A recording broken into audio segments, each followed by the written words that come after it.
not think of becoming chief minister. इसलिए लोगों में का भ्रम भी ये दूर हो जाना चाहिए कि ये दोबारा कोई चीफ मिनिस्टर बनने की संभावना है, क्योंकि कांग्रेस जिस तरीके से चल रही है, 6 कांग्रेस है हरियाणा। अब ये पता नहीं कौन सी कैंडिडेट जो है, कौन सी कांग्रेस का कैंडिडेट। इवन 2 कांग्रेस तो कुटुंबा के घर में ही हो गई। एक दिव्येंद्र सिंह की कांग्रेस और एक भूपेंद्र सिंह की कांग्रेस, और 6 कांग्रेस, एक किरण चौधरी की कांग्रेस। अशोक तंवर चले गए ना, तो उनकी भी थी एक शैलजा की कांग्रेस, एक रणदीप सुरजेवाला की कांग्रेस, और भी कोई किरण का तो बोल दिया। मैं रहता तो साथ में मेरी थी। हाँ, कुलदीप बिश्नोई। और वहां टिकट इसलिए नहीं बांटी जाती कि ये जीतने वाला है, बल्कि इसलिए बांटी जाती है कि मेरी कांग्रेस है तो मैं जीत जाऊं। चारों तरफ ऐसे कैंडिडेट को टिकट दिलवा दूं कि उनकी बिरादरियां मेरे को वोट दे दे। वो हारे या जीते मेरा कोई मतलब नहीं, बल्कि हार जाए तो ज्यादा ठीक है।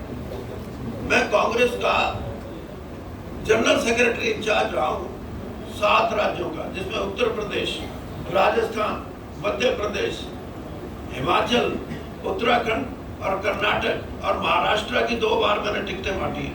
कांग्रेस गिरी कैसे है? वो नेताओं ने गिराई है जो सिर्फ अपने निजी स्वार्थों की सिद्धि करने के लिए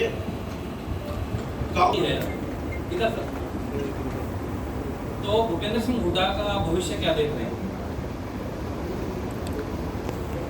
देखो, भविष्य तो आप अखबार वाले या मीडिया वाले बताओ।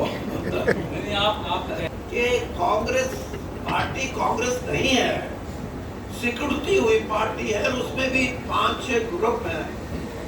अब जो खुद अपनी एग्जिस्टेंस का खतरा मानते हैं, वो राज्य के लिए क्या करेंगे, ये सोचनीय विषय। सर, ऐसे हालात हो जाते हैं कि भूपेंद्र सिंह हुड्डा अगर पार्टी बना ले और आपको ऑफर कर दिया जाए कि सीएम पद के लिए, तो आप जा सकते हैं क्या?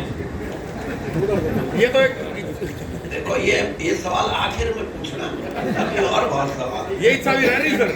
आपको ट्रेजरी किंग कहा जाता है। 30 साल से आपकी भावना कि आप मुख्यमंत्री बनेंगे, ये इच्छा भी है आपके अंदर? ये सारे सवाल बाद में जवाब दूंगा, वरना तो क्लाइमैक्स अभी आ जाता सवाल। और आप भारतीय जनता पार्टी की नीतियों से खुश होकर भारतीय जनता पार्टी में आए या भूपेंद्र सिंह हुड्डा से नाराज होकर यहाँ आए? भारतीय जनता पार्टी की नीतियों से खुश होकर यहाँ आए या भूपेंद्र सिंह हुड्डा से नाराज होकर यहाँ आए? ये बात सही मेरे आपको तो वीरेंद्र सिंह का तो पता ही नहीं। वीरेंद्र सिंह को प्रधानमंत्री उस समय के मनमोहन सिंह जी ने 3 दिन पहले टेलीफोन करके कहा था कि आपको हम कैबिनेट मिनिस्टर बना रहे हैं और आप दिल्ली छोड़ के कहीं ना जाना। और मेरे घर 5000 आदमी आ गए। 5 बजे वोट का टाइम था और 1 बजे टेलीफोन आता है कि माफ करना चौधरी साहब, हो नहीं सकता। वीरेंद्र सिंह इसलिए कांग्रेस ने छोड़ी।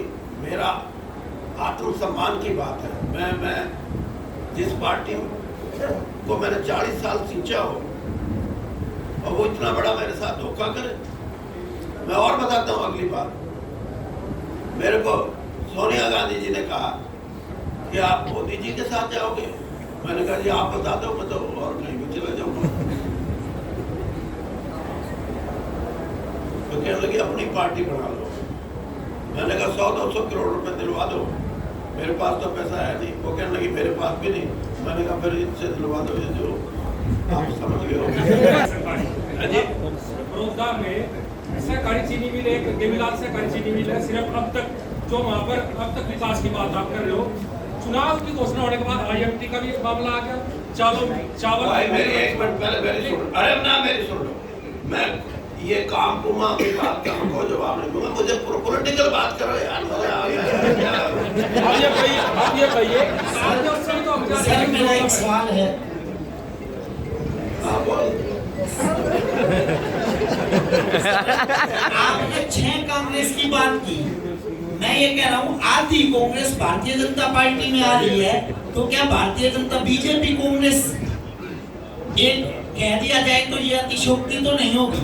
एक जब तक कांग्रेस में रहते हैं नेता तो भारतीय जनता पार्टी उन्हीं पर आरोप लगाती है, ये है वो है। जब वो भारतीय जनता पार्टी में आ जाते हैं तो वो गंगा के धुले कैसे हो जाते हैं? सही पकड़े। देखिए, गंगा तो सबको पवित्र करती है, आप भी मारा हो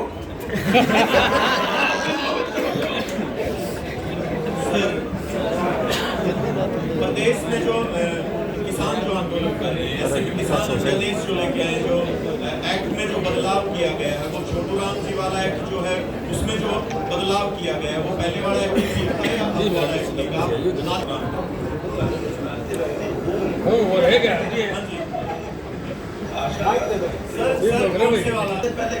सर किसको सुनाना है? हाँ मैं दिल्ली तक आवाज दिल्ली तक। मैं किसान हूँ, किसान के लिए मैं कुछ भी कर सकता हूँ। एक मिनट, मैं बोला मत भाई जाना, मैं पॉलिटिकल बात कर रहा हूँ आपको। और दूसरी बात, देखिए, किसान के लिए एमएसपी की जो कंसेप्ट है वो 1941-42 में चौधरी छोटू राम लेके आए। जब दूसरा विश्व युद्ध चालू था और बंगाल में बहुत बड़ा कहर पड़ा हुआ था, अकाल पड़ा हुआ था, तो उस समय महात्मा गांधी जी ने अलाइड फोर्सेस के लिए अपील किए हुए हैं। तो नंबर एक बात तो ये है कि एमएसपी अगर प्रोफेसर की तनख्वाह के हिसाब से लगाई जाए तो आज 6,000 रुपये क्विंटल से ज्यादा बढ़ता है, उसी हिसाब से अगर लगाई जाए। दूसरा, ये संभव नहीं क्योंकि लोग कहेंगे जी महंगाई होगी, मार दिया जी ये जी।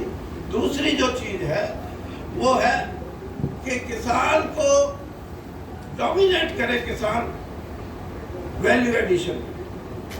जब तक उसकी फसल का वैल्यू एडिशन का खुद मुख्तियार वो नहीं होगा, किसान देश की धन दौलत और दुनिया की धन दौलत में हिस्सा नहीं ले सकता। मैंने एक प्रोफेसर का लेख पढ़ा था अभी का लेटेस्ट, वो कर्नाटक में ये कॉफी के किसानों का सम्मेलन था, उसमें उसने ये पूछा कि ये बताओ कि आपको जो कंज्यूमर की प्राइस है कॉफी की और आप किसान हो, कितना फर्क है? तो वो कहने लगे जी हमारे को तो इतना पता नहीं। उसने कैलकुलेट करके बताया था कि 45 रुपए की कॉफी का कप अगर 5 स्टार या 3 स्टार होटल में मिलता है तो जिसने कॉफी पैदा की है उसका हिस्सा 1 रुपया 45 पैसे। तो इस तरह का विरोधाभास, इस तरह की परिस्थिति में दूसरा जो फैक्टर है वो है वैल्यू एडिशन का, और तीसरा जो फैक्टर है वो ये है, ये एफपीओ बोलते हैं ना, 10,000 एफपीओ बनाने का हमारी सरकार का, प्रधानमंत्री जी का विचार है। बेसिक कंसेप्ट ये है कि एफपीओ के माध्यम से एक्सपोर्ट करें फूड ग्रेन्स और फूड प्रोडक्ट्स का इस देश के अंदर। अब एक मिनट, आप तो पुराने साथी हो कि या फिर वो FPO they should have the monopoly for export of food grains, ताकि किसान को दौलत में हिस्सा तभी मिल सकता है, वरना कोई उसको संभावनाएं है नहीं। और इसीलिए हमारी पार्टी ने ये प्रयास किया है और मैं इस प्रयास को ठीक मानता हूं।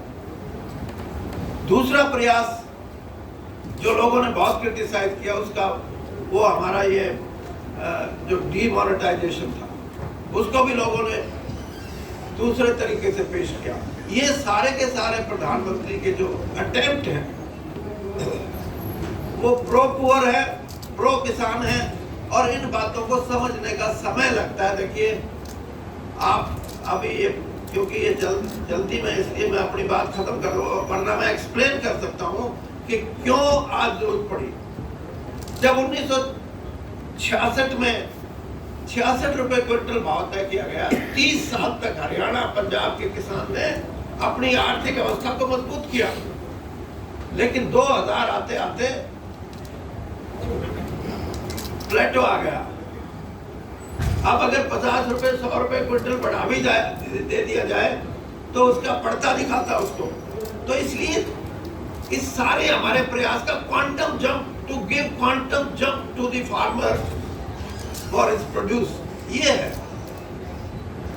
तो इसलिए आपका जो सवाल था मैं बता दिया कि मैं पक्का किसान हूँ, किसान के लिए मैं कुछ भी कर सकता हूँ। और अब तो आखिरी फेज है लाइफ का, तो भैया इसमें मैंने तो राजनीति को भी ये फैसला करके दिया था कि मैं कोई चुनावी राजनीति नहीं करूँगा, लेकिन आदत राजनीति की पड़ी हुई वो करता रहूँगा। चुनावी नहीं करूँगा, राजनीति जरूर करूँगा, और किसान के भी राजनीति करूँगा। सर सामने मेरा नाम विनोद लांबा है मीडिया से। मेरा सवाल ये था कि जितना आपका अनुभव है उसके हिसाब से स्ट्रॉन्ग होल्ड आपने कई नेताओं के देखे हैं, मुख्यमंत्रियों के देखे हैं। यहाँ चुनाव में सर्विस की बात कर लें या ज़्यादा बात कर लें, कहीं ना कहीं भूपेंद्र सिंह हुड्डा और दीपेंद्र हुड्डा का गढ़ नजर आता है। तो भाजपा का कौन सा ऐसा फार्मूला होगा कि यहाँ कमल खिला पाएंगे आप लोग? देखिए कमल तो खिल गया, आप क्या खिला पाएंगे, लोग खिलाएंगे। लोगों को 4 साल है, काम ले, और जैसे मैंने कहा काम प्रॉम्प्ट, इंस्टेंट कॉफी सुनिए, इंस्टेंट, इसी तरह इंस्टेंट काम लो हमारे से।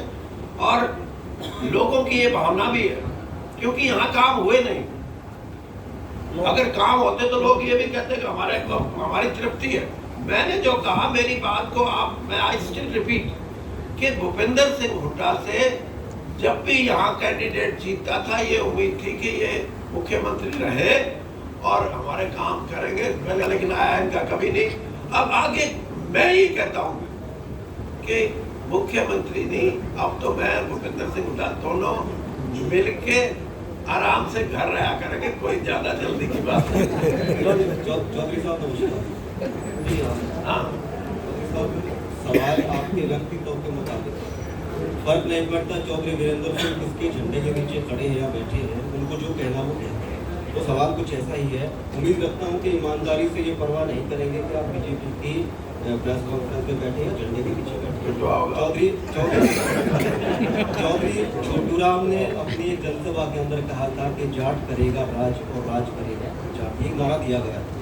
ये इसके बारे में चौधरी वीरेंद्र सिंह चौधरी छोटूराम के नाती क्या कहते हैं? एक सवाल, दूसरा सवाल और कर लेता हूँ, फिर मैं मिले ना नहीं।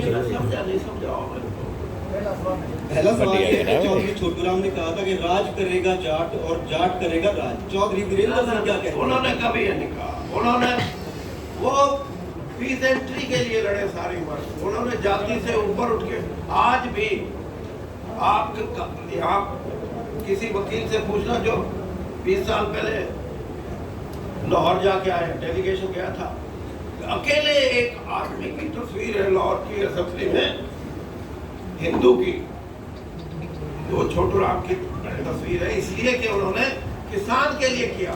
और मैं तो भाई मैं क्या क्या सुनाऊं। एक मैं जब लॉ में पढ़ता था, एक किराएदार था, वो महिला एज थी काफी, और उसके घरवाला जो था जेई या एसडीओ था, तो उसको पता नहीं था मैं कौन हूँ। तो कह रही मैं कमाई जी मैं तो रोहतक हूँ, और रोहतक जिड़ा छोटूराम सी। मैंने कहा हाँ, ओ अच्छी तो छोटे बच्चे होते सी, नारे लाते सी, ओ केड़ी सी माई जब मैं छोटू कसाई। सुनने की बात है ये। मैंने कहा माई ये किसने बोल दिया आपको? कहते साढ़े माँ प्यो बोलते सी कि तुसी काले झंडे ले और गली जाओ नारे लाओ। मैंने कहा क्यों? अब मेरा वो कहते साढ़े घर ब्याज बटूता कम कर देती वो खत्म कर देता उसने। मतलब उस आदमी ने कोई जाति पाति के हिसाब से हाँ नारा है और उसकी डायमेंशन भी है कि राज करेगा खालसा आकी रहे न कोई। इसलिए अब बीजेपी का राज है और बीजेपी की वोट दो। और बीजेपी को जो ये भाई कह रहे थे कि मिनी कांग्रेस आपने कहा था कुछ तो करेंगे यार, मिलने ली तो और कुछ करेंगे माइक्रो करेंगे। जी मेरा एक सवाल रहेगा था चौधरी साहब, एक सवाल था कि आजकल की जो पॉलिटिक्स है, राजनीति है, अगर नेता कांग्रेस छोड़ दे तो बीजेपी में चला जाए तो कांग्रेस को गालियां देगा, अगर बीजेपी छोड़ के कांग्रेस में आ जाए तो बीजेपी को गालियां देगा।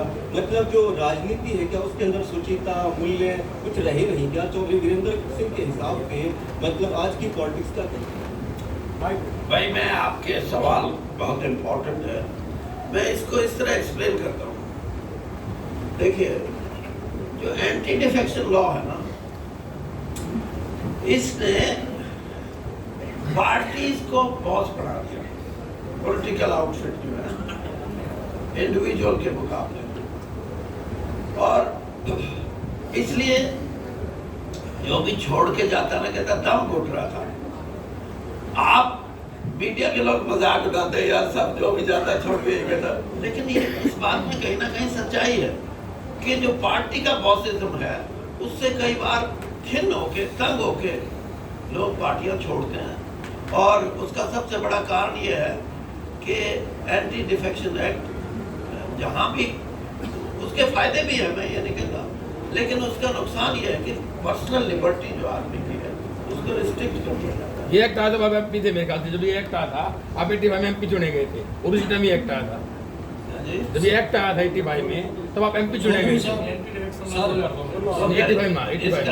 सर मेरा एक सवाल है, जब मैं पहले मैं इनका जवाब दूंगा। जो एंटी डिफेक्टिंग लॉ, मैं आपका जवाब एंटी डिफेक्टिंग लॉ 85 में आया था, तब आप जो हिसाब से संसद चुने गए थे। नहीं, मैं उस कमेटी का मेंबर भी था, लेकिन मैं आपको ये बताना चाहता हूँ कि आया राम गया राम इतने बदनाम हो चुके थे कि उस समय की पॉलिटिक्स ये कहती थी यार कोई राज करो ना तो कोई दिन में 3 बार बदलते हैं। ये एक फैक्टर था, लेकिन आज जो फैक्टर है उसको भी आप अप्रिशिएट करो। मैंने क्राइम की संख्या लगातार बढ़ती जा रही है। पानीपत में एक युवती पर तेजाब फेंक दिया गया और ये बल्लभगढ़ में लड़की को सरेआम गोली मार दी गई। अपराध की तरह लगातार बढ़ता जा रहा है। बेटियां बीजेपी लेकिन लगातार बेटियां कहाँ सुरक्षित है? मैं आपको ये बताऊं कि एक समय था जब ये हम ये कह सकते थे कि हरियाणा की पुलिस और पुलिसिंग दोनों बहुत इफेक्टिव थी, लेकिन कुछ ऐसे फैक्टर हैं जिसमें क्राइम अब आपको ज्यादा नजर आता है। एक तो आपका फैक्टर है, आप मतलब आप पार्टी नहीं, आप मीडिया के लोग, छोटी चीज को भी आपकी ये कैपेसिटी बढ़ गई कि आप लोगों तक पहुंचाते हो।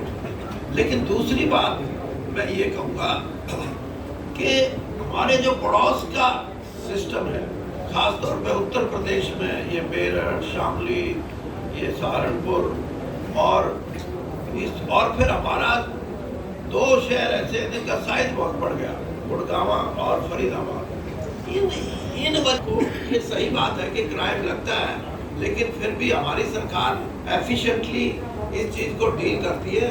और मैं तो ये मान के चलता हूँ कि बिल्कुल पॉलिसिंग जो है वो ऐसा हथियार है कि किसी भी डिस्टर्ब्ड चाहे स्टेट है डिस्टर्ब एरिया उसको भी लाइन पे लगा सकते हैं। अंतिम 2 सवाल। जबकि आपके प्रदेश अध्यक्ष ओम प्रकाश धनखड़ है, वो ये बोल रहे हैं एमएसपी अनिवार्य नहीं है, तो सच कौन बोल रहा है और झूठ कौन बोल रहा है?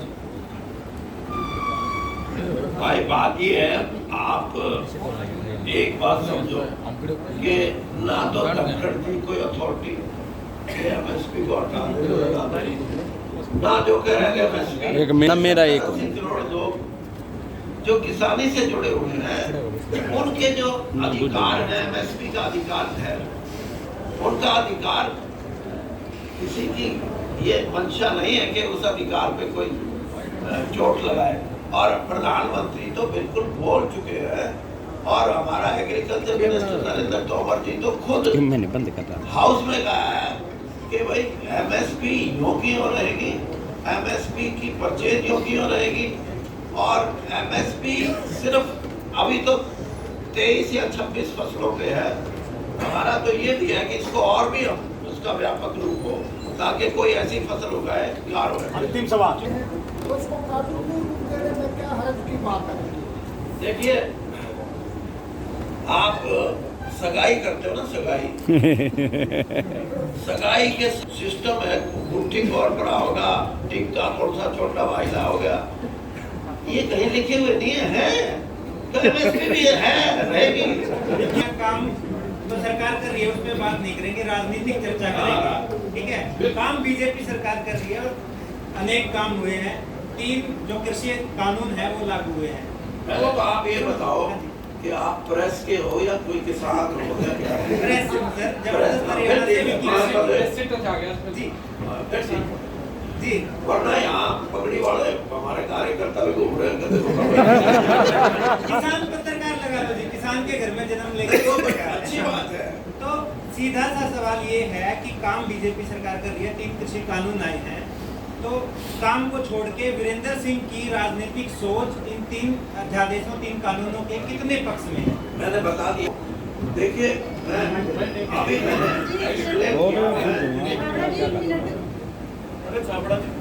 एक अंग्रेजी को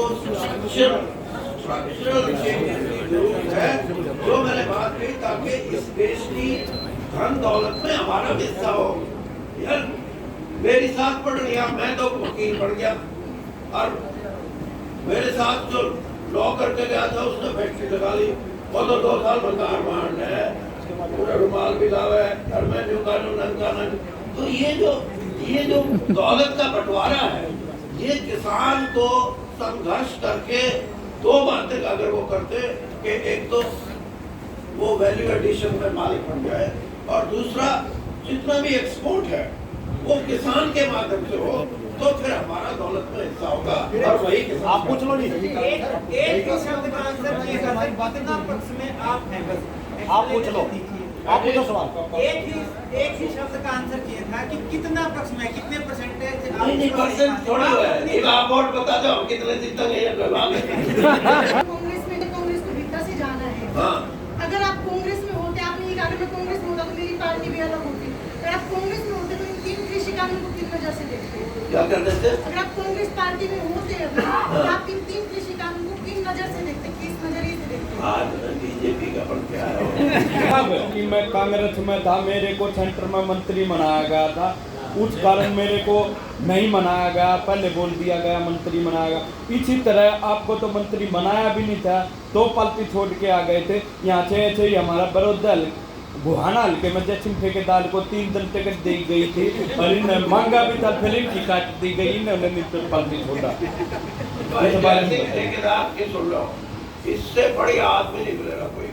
मैंने कहा बिल्कुल ना छोड़िए टिकट, मैं बोला मैं अपने आप लड़ दूंगा। जो बोला ना, पार्टी ने कह दिया था, मैं तो फिर भी